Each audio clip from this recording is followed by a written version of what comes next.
For the FRQ of bonding intermolecular forces in molecular structure, we must describe the reasoning behind each observation and explain why it is true. For the first observation, we have at 25 degrees Celsius and 1 atm, F2 is a gas while I2 is a solid. We want to explain why F2 is a gas and I2 is a solid when they're at the same constants, which in this case is temperature, which is 25 degrees Celsius, and 1 atm. 1 atm is a unit of pressure, which just means standard atmospheric pressure. I mean, you can just focus on the temperature for this observation. If we examine the two diatomic molecules, we can tell that their bonds are nonpolar covalent. Because they are both nonpolar, the strongest and only IMF they experience is London dispersion.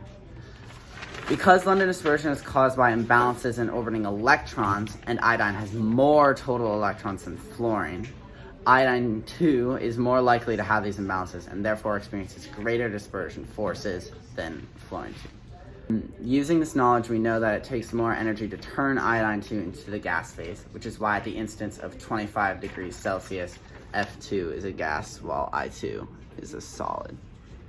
So as you can see here, at 25 degrees Celsius, the F intermolecular force will break apart, whereas the iodine won't.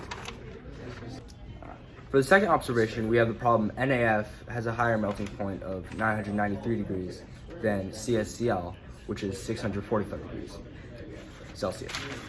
Both of these structures are ionic, and at their base states have Na and Cs both have 1 valence electron, while Cl and F have 7 valence electrons.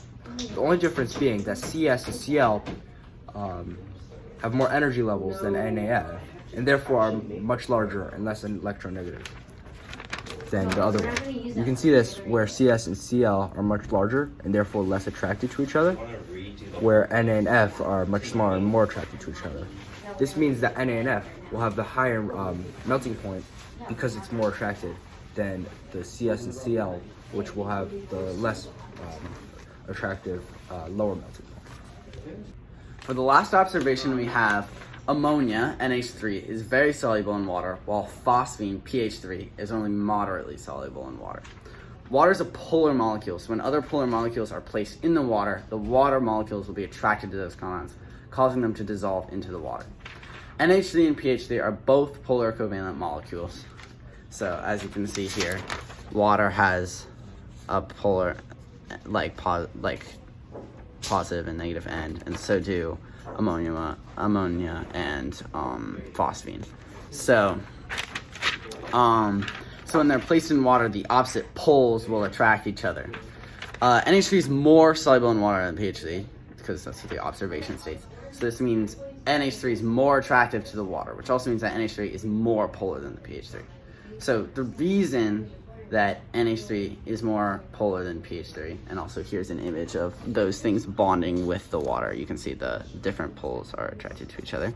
The reason NH3 is more polar than pH3 is that the N in NH3 is more electronegative than P, so the electron bond will gather more around N than they would around P, so NH3 is more polar.